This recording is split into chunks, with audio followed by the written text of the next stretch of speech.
Hello Gemini friends, I'm Annie Botticelli and welcome to my Gemini December 2023 Astrology Horoscope Forecast. This is for you if Gemini is your sun sign, your moon sign, your rising sign, or any other Gemini placement that you're listening for. What I'm going to talk about here is part of your astrological picture. And if you're a very late degree Gemini friend, so birthdays like June 15th through the rest of the sign, or degrees like 23 degrees through the rest of the sign, then I suggest you additionally listen to my Cancer report, as you very late degree Gemini friends will benefit from both readings. I'm calling the theme of this month for Gemini your luckiest month of the year, and I'm going to explain all the very many reasons why that is so and give you some insight about how that luck might come in and other goodies. And plus, of course, we've got all kinds of layers to talk about for this month to help you make the most of it. If you've been watching my reports for a while, well, I guess I should say if you're watching on YouTube, if you're listening on the podcast, then you don't have any visuals, but if you've been listening or watching my reports, then you know that I've been alternating doing the pretty slideshow with working on the chart on the screen. So I'm trying something new this month. You'll have to let me know how it works. I'm going to flash the chart on the screen now. I realize it's bouncing all over the place a little bit, so you might have to take a couple of pictures of it in order to get the top and the bottom complete.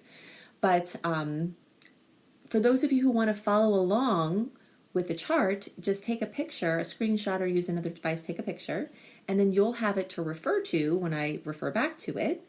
And for those of you who don't want the chart, and then also for those of you who now will have the chart, you'll get to see the pretty slideshow and you can just relax into that while you listen to what I'm talking about. Now, if you're on the podcast, you can come over to YouTube, find Annie Botticelli, and you'll see the visuals. Okay, so take your pictures of the chart, and then we'll get back to the pretty pictures here. A general theme for this month I'm calling very, very season of sweet aspects. We're going to talk about a lot of layers of what will make December's energetics come alive for you.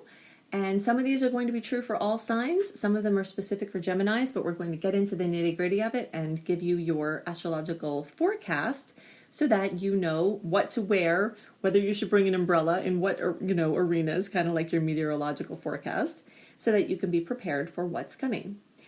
Lots and lots to celebrate in general for everyone this month. Some extra things, as I talked about, for Geminis. But one thing that I'm excited about is we finally have a shift of energy in the positive direction for the aspects of the month. Aspects are mathematical configurations that the planets combine in. Math is at the core of creation and experience. And there are mathematical equations that define sacred geometry, our shape, the formation of the solar systems, and everything else. And so when these mathematical equations in the sky, when the planets form in these, mathematical angles, we have effects on Earth. And when there are certain angles that are challenged ones, so they bring more nuisances, and they can be even downright dangerous. And then there are and I call those salty.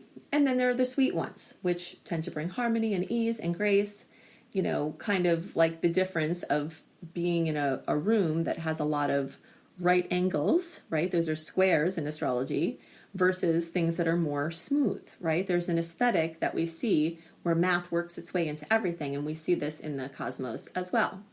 So for September, October, November, at least, possibly earlier, we had more salty aspects by a landslide, and we felt it, just nuisance, things coming up. Oh, gosh, road bumps everywhere. And of course we'll have some of those this month. There's no way around having some of them. But there are a lot more sweet aspects, and we will be feeling that. If you want to see my favorite aspects and the list of the salty and sweet dates, then go to anniehelpsyou.com, put your email address and name there, and you'll get my write-up for each month, and you can access the archives, and I send those write-ups a month early. So we'll go into a couple of dates here in this report, but if you're someone that really likes to know about those aspects, you can get my write-up. Okay. Something else to celebrate is that we're exiting eclipse season. So we did have that Libra eclipse, which was in a fantastic angle for Geminis. But we also did have the Taurus eclipse, which was closing out the cycle of Scorpio-Taurus eclipses. That was, ending 2 years of kind of an intensity for Geminis. So I don't know how it manifested for you, but regardless, what we're excited to know about now is that most of the drama from those eclipses is behind us now. Some news, some manifestations may still trail along here, But, from August into November, it was really intense, and that's starting to shift. So that's something to celebrate. So the me, we, and my stuff versus our stuff sectors that were lit up, those things might die down a little bit, and not be as center stage. If you're a person that wants to understand more about the eclipses and how those eclipse cycles are affecting you now and in the future, how they will be upcoming, then you can see my September, October, November report and sort of just listen through and see the parts where I talk about the eclipses to get a lot more information on that. Okay, so the next thing we have to talk about has to do with some energies of October and November versus December. Okay, now I do put these out early, so if you're listening to it early, then some of the things I referred to about October and November will be completely relevant now. If you're listening in December, it will still be relevant from the perspective of comparison. Okay, so I'm trying to illustrate some points to understand December through the context of comparing some energies between October and November and December. Okay, so personal planets that go retrograde are Venus, Mercury, and Mars. When one of those planets goes retrograde, it's when they reach a point in their orbit where we on the Earth, looking at it, it appears to be going backwards in its orbit. It's not, but it looks like it, and it has implications on Earth. As above, so below. Okay, so when it's a time of a personal planet retrograde, it's good for many things, but it does kind of cast confusion, make it hard to plan, make it hard to see more than one step ahead, bring things inward and backwards, and it makes the tides come in. Okay, and that's fine. And all of that is going to be happening in December. But in October and November, we have our last golden period of personal planets being free from retrograde. So October 7th through November 25th, it's an even better time for anything that would require tides to be going out. Okay, so just imagine this contrast. If you're on the shore, tides are going out. What happens? The tides will take out that kid's, plastic toy and take it out to the middle of the ocean when the tide's going out. Anything you put out, your, ship to get off the deserted island, your message in the bottle, I always like to say, anything you put out in the tides in October and November will go far and wide, further and wider than if you put those things out in December. Why? Because the tides are coming in. So when the tides come in, what happens? Maybe a kid's toy gets brought back to the beach. Maybe it brings litter. Maybe it brings a message in a bottle. Whatever it is, you're on the shore in December waiting for things to come to you and not trying to make things happen. And that's a very important differentiation to make, because when you align your actions with the natural rhythms of the universe, you have much more ease and grace. And this is actually the center focal point of my work. I wrote a book. It's a very kind of long, hardcover textbook-like in a way, called Planetology, How to Align with the Natural Rhythms of the Universe. And this is the center of my teaching, okay? So you can get that anywhere, really, but just to bring it back to the point that when you want something to go far and wide, and you try to cast it out when the tides are coming in, guess where it's going to go? Right back to you. And not go out far and wide. So if you just think about the things that you may want to do, if you want them to go far and wide, don't do it in December. This is basically what it is. The latter part of January into February into early March, you'll have your window again. And that'll be a glorious window, really. But if you can't wait until then and you're listening early, October, November, you've got the universe's blessings to go far and wide. Okay, so in December, this is a time to hang out in your web and let food come to you. October, November is a better time to be proactive, I don't want to say force things to happen, but to try to make things happen, to go out, do the work, make it come alive, make the dreams come true. And then in December, just kind of abandon all of it and see what comes up to the shore.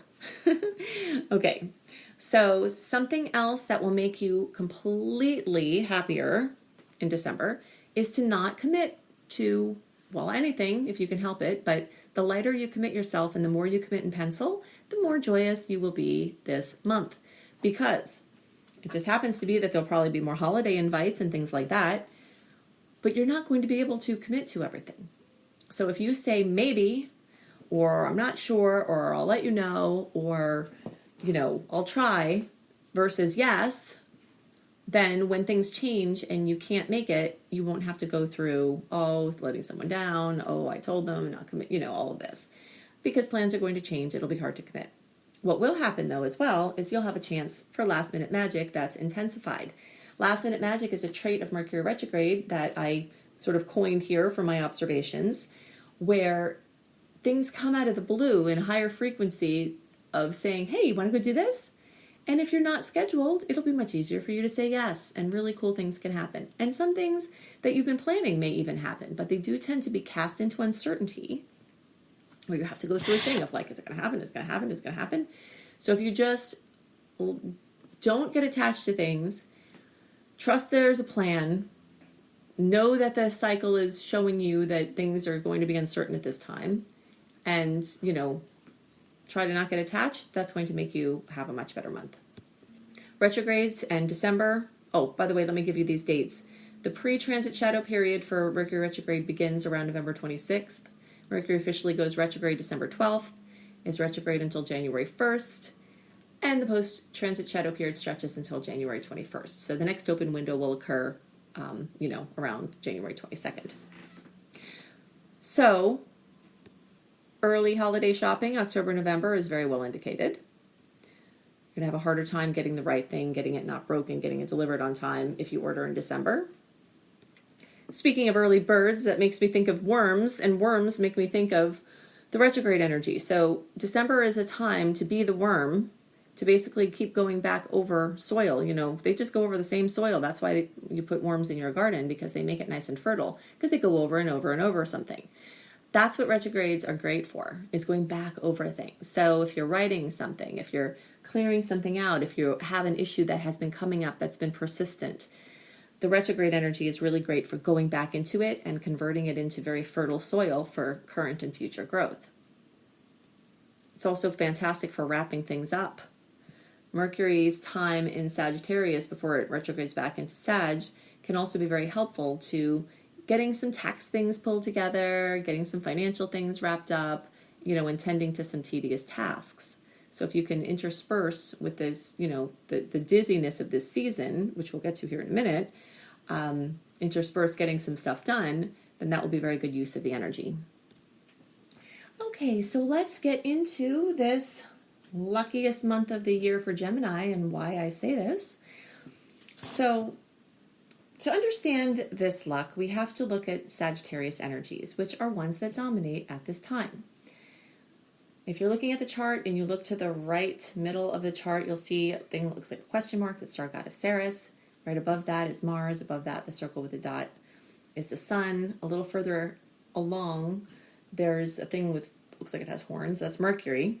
You can see it's in Capricorn, but it is going to retrograde back into Sagittarius. December 12th, we have a new moon in Sagittarius.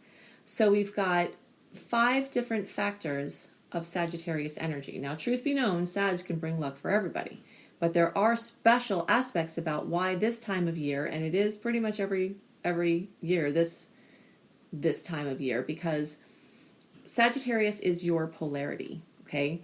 So whatever goes on in your opposing sign of Sag is going to be of special importance for Gemini, okay? So we'll get back to that. I want to lay the Sagittarian scene here. Sagittarius is ruled by Jupiter. Jupiter is called the Great Benefic. Jupiter was believed to be a protector and a bringer of luck by people a long time ago. And then we came to find out in more modern astronomy that Jupiter, the force field that Jupiter gives off, he was a giant gas giant, it actually protects the Earth from all of the outer planets in the solar system rushing in and smashing everything to smithereens closer to the sun. Okay? So it turns out that what people would call the Great Benefic astrologically was also astronomically. And it's true, okay? So that's where Jupiter gets his name. So the energy of Sagittarius is thought to be lucky. It's thought to have expanded luck, optimism, buoyance. So in general, this month brings a much-needed lightening of the heaviness of the prolonged Scorpio transits that we've just had in previous months. And while we do have a Venus through Scorpio transit this month, that energy is more in the backdrop now, and the Sagittarius energies are more in the forefront. Okay, so Star goddess Ceres is the goddess of the harvest, time to harvest things. Mars is the border collie of the zodiac, as I like to call him, brings attention, focus, obsessiveness even. The sun is like a giant spotlight and brings warmth. Mercury brings information and news and communication and mobility. And then the new moon brings all of these new beginnings. So all of this is happening for Gemini in your polarized, opposite here. But the energies are not opposite. The energies are synergistic. Air and fire, we know elementally, work well together. They feed each other, they support each other, they expand each other. And so this period of time, you have expanded luck. Not to mention one other point. Jupiter, the ruler of Sagittarius, your opposing polarity energy, is coming alive this month. After going retrograde in September, Jupiter is actually going to go direct. So even though Mercury will bring some things inward and backward, and the tide's coming in, the bigger picture things, some bigger perspective things can start to light up and move forward with lots and lots of luck. So all of these are going to come together, in meaningful configuration with Gemini and accentuate who you are, what you're bringing, your relationships, helping others helping you in ways that can be extremely lucky. So there are 4 things that I can tell you that can help you to tune into and draw in this luck, okay? One is positive perspectives. Now, the universe may deliver this luck to you without you doing anything, okay? But a few ways you can work with the universe to make yourself more magnetic to the outcomes that want to come. Because really what we talk about in all astrological reports are astrological potentials. They're not astrological manifestations, much like the meteorologist will say there's 90% chance of rain. Does it always rain? No, there was a 10% chance it didn't, even if it seemed like it was likely, right? So we're talking about energetic potentials, and the way that you can activate those potentials into active form manifestation, you can do some things, okay? So to combine with this luck potential, you can intentionally make your perspective positive. If you've been being negative about something, you may notice that you feel less lucky on the topics that you feel more negative about. Okay, one of the reasons why Sagittarius energy is known for luck is because they tend to be positive, and Geminis do too. But if you're finding you're having some stinking thinking in an arena, that maybe your luck is not getting harnessed and activated because you need to look at some things. So maybe write down 5 things or even one thing, anything that you can muster that's positive from a situation. Then even if it is, wow, it could be worse and it's not, if that's all you can do, then, that will help you. The second thing is to focus on creative solutions and ask for creative solutions. Creative solutions want to come to you right now. And the more you're programming your reticular activating system, which I've talked about in some previous reports, but it's basically the part of your brain that affirms the things that you think you already know. And this is a powerful force of manifestation within our subconscious mind. So if you focus on creative solutions, you're more likely to find creative solutions and attract them or see them when they're there. The third thing you can do to make this lucky energy come alive for you is to have expanded viewpoints. If you're looking at something from down on the ground and you need a bigger picture, climb up the mountain and look down from the eagle's view, okay? Whatever you can do to kind of get out of the line of thinking you have and look at the bigger picture, the more likely it is that you're going to find the luck for this situation. And then the fourth thing you can do is to have a wider or a smaller filter, basically. A smaller filter, meaning sometimes we block things out because we're filtering, right? And we have to do that. If we would all go crazy if we didn't have some sort of filter. But in this case, there could be things that are right next to you that could make you feel lucky, that could bring a lucky solution, that could bring a lucky experience if you don't do as good of a job as filtering, basically. Just let some other things in that you might not let in, and one of those things may be the lucky answer. Okay, so I'm going to give you a couple of dates, and if you're a person that likes dates, make sure you go to anniehelpsyou.com, put your email address and name in there, and you'll get access to my archives, and you'll be able to get my sweet and salty write-up and the dates that I want to point out and all of that. but I am going to give you a couple here to note. December 12th and the days around that, we've got the new moon in Sagittarius, lucky Sag, your opposing sign. All Geminis can get goodies from this, but those of you who are between 15 degrees and 25 degrees, the closer to 20 degrees, the more you'll have impact from that new moon. So that's basically like June 5th through June 15th and the closer to around June 10th. And these can be give or take a few days in either direction because the sun doesn't move into the new sign the same day every year. But basically those days you'll get even bigger kisses from that Sagittarius placement. Another date of note is December 26th and the days around that, we've got the full moon at almost 5 degrees of Cancer. So fullness, completion, fruition, drama, manifestation, elucidation coming. And this is, in the days around quite a few holidays. So it could be just, Cancer rules home and family and housing. So it could just be a really wonderful family time. It could be some family drama. And it could be something housing or real estate related, this fullness, this fruition. And specifically for Geminis, this Cancer energy, plus if you look in the second house of the chart, there's also star goddess Estrella there and star goddess Vesta. So there's a lot of star goddess energy in Cancer besides the full moon. This is all lighting up your house of money and finances. Okay, so you might see some attention there. Okay, so go to AnnieHelpsYou.com, sign up for my free VIP community, see my secret star portal, which has a year and a half of archives and my written horoscopes and so much more. You can learn astrology with me through Astrology Basics and Beyond, or my Becoming a Professional Astrologer Mastery Certification Course. If you're serious about astrology, I'm serious about helping you.